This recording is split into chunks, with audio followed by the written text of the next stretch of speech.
15 अगस्त का दिन जब एक तरफ भारत का 79वां स्वतंत्रता दिवस मनाया जा रहा था, तो वहीं पूरी दुनिया की निगाहें टिकी थी अमेरिका में अलास्का के एंकरेज पर, जहां दुनिया के दो ताकतवर देशों के नेताओं की मुलाकात होने जा रही थी। इससे पूरी दुनिया को उम्मीद थी कि रूस और यूक्रेन के बीच चल रहे युद्ध का अंत हो सकेगा। यह मुलाकात थी अमेरिका के राष्ट्रपति डोनाल्ड ट्रंप और रूस के राष्ट्रपति व्लादिमीर पुतिन की। ट्रंप का एयरफोर्स वन विमान अलास्का के एंकरेज में लैंड होता है, जहां से वो एंकरेज के एल्मेडॉफ रिचर्डसन आर्मी बेस पहुंचे।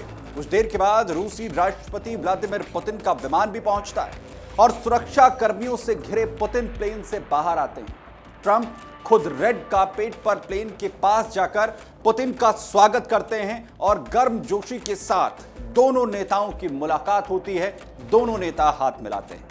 दरअसल 6 साल के बाद दोनों नेताओं के बीच में यह मुलाकात हो रही थी। जो वर्तमान हालात हैं उसमें यह मुलाकात आखिर कितनी अहम है, इसकी गंभीरता दोनों नेता बखूबी समझते भी थे। पत्रकारों के सामने दोनों मुलाकात के फोटो शेयर करते हैं। पुतिन ट्रंप की कार में सवार होते हैं और मीटिंग जहां पर होनी थी उस जगह के लिए बढ़ जाते हैं। पहले मुलाकात को वन ऑन वन तरीके से करने को लेकर बात की गई थी, मतलब दोनों देशों के नेता ही मीटिंग करेंगे, यानी बातचीत सिर्फ ट्रंप और पुतिन के बीच में होगी। लेकिन ऐन वक्त पर इसे 3 on 3 कर दिया गया, जिसमें दोनों नेताओं के साथ दो प्रमुख सलाहकार भी मेज पर बातचीत की मौजूद थे। अमेरिका की तरफ से जहां विदेश मंत्री मार्को रूबियो और विशेष दूत स्टीव विटकॉफ मेज पर बैठे थे, तो वहीं रूस की तरफ से विदेश मंत्री सर्गेई लावरोव और विदेश नीति सलाहकार यूरी उशाकोव मौजूद रहे। बातचीत की शुरुआत होती है। दोनों देशों के नेताओं के बीच बंद कमरे में तकरीबन 3 घंटे तक बातचीत चली, लेकिन अंदर क्या कुछ बात हुई इसकी जानकारी दुनिया में किसी को नहीं लगी। लेकिन मीटिंग के बाद दोनों नेता प्रेस कॉन्फ्रेंस में सामने आए, जिसमें पहले पुतिन ने संबोधित करते हुए मुलाकात को जहां सकारात्मक बताया, संघर्ष खत्म करने की बात की, तो वहीं मूल कारण खत्म करने का भी जिक्र किया। दूसरी तरफ ट्रंप ने कई मुद्दों पर सहमति बनने की बात कही, साथ ही यह भी माना कि समझौता नहीं हो सका है। सबसे पहले विस्तार से पुतिन के बयान को आपको समझा देते हैं। बातचीत के बाद पुतिन ने कहा कि यूक्रेन में चल रहे संघर्ष को खत्म करने में रूस ईमानदारी से रुचि रखता है। युद्ध एक त्रासदी है, लेकिन जोर देकर यह भी कह दिया कि किसी भी टिकाऊ समझौते से पहले इस संघर्ष के मूल कारणों को खत्म करना बेहद जरूरी है। साथ ही पुतिन ने सख्त लहजे में पश्चिमी देशों को चेतावनी भी दे दी और कहा कि शांति प्रक्रिया में किसी भी तरह की बाधा या नुकसान ना पहुंचाएं, क्योंकि यह मुलाकात इस संघर्ष के समाधान में उठा हुआ पहला कदम है।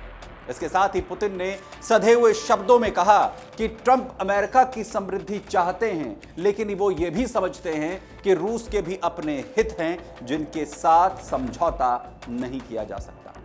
उधर ट्रंप ने पुतिन के बाद बोलना शुरू किया, कहा कि हमारे बीच कई मुद्दों पर सहमति बनी है, लेकिन अभी कुछ मुद्दे बचे हुए हैं जिन पर आगे बातचीत की जरूरत है। ट्रंप ने कहा कि कोई भी समझौता तब तक नहीं होता है जब तक असल में समझौता नहीं हो जाता। ट्रंप का इशारा साफ था कि दोनों नेताओं के बीच बातचीत में कोई ठोस नतीजा नहीं निकला है, लेकिन ट्रंप ने यह भी साफ कर दिया कि प्रगति हुई है, नतीजा सामने नहीं आया है, हम वहां तक नहीं पहुंचे हैं। ट्रंप ने जहां नेटो सहयोग से बात करने का भी जिक्र कर दिया, तो वहीं जेलेंस्की से बात करने की बात कही है, क्योंकि उनके बिना अंतिम फैसले पर पहुंचना संभव नहीं है। वहीं 12 मिनट की प्रेस कॉन्फ्रेंस कर दोनों नेता बिना पत्रकारों के सवालों का जवाब दिए तुरंत वहां से निकल गए, जिसने सभी को हैरान भी किया।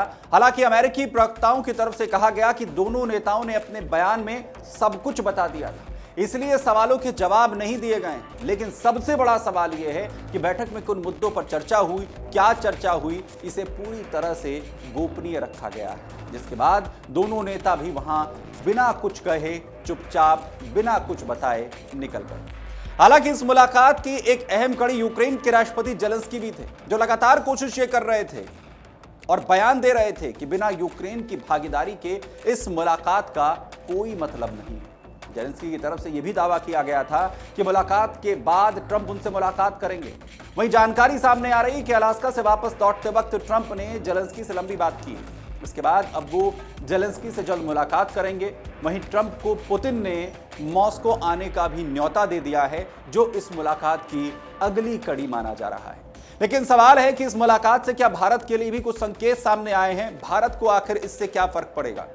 भारत के लिहाज से यह मुलाकात दरअसल बेहद अहम मानी जा रही थी, क्योंकि ट्रंप लगातार भारत के जरिए रूस को बातचीत के टेबल पर लाने की कोशिश कर रहे थे और भारत पर 50% टैरिफ लगाना रूस पर दबाव बनाने की एक स्ट्रैटेजी का हिस्सा बताया जाता है, जिसमें रूस को अमेरिका ये मैसेज देने की कोशिश कर रहा था कि उसके सबसे अहम खरीदार भारत को वो तेल खरीदने से रोक सकता है, क्योंकि भारत रूस के 40% तेल का अहम खरीदार है। इस मुलाकात से पहले ट्रंप ने कहा था कि उसने भारत को तेल लेने से रोक दिया है।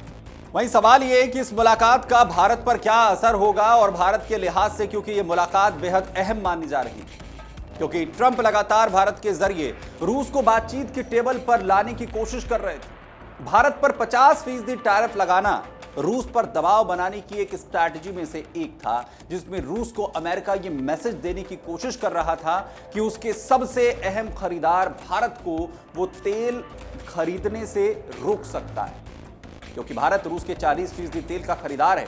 इस मुलाकात से पहले ट्रंप ने कहा था कि उसने भारत को तेल लेने से रोक दिया है, लेकिन जाहिर है भारत पहले ही इस बात से साफ इनकार कर चुका है कि वो रूस से तेल नहीं खरीदेगा। वहीं सवाल है कि क्या अब इस मुलाकात से कोई फर्क पड़ेगा?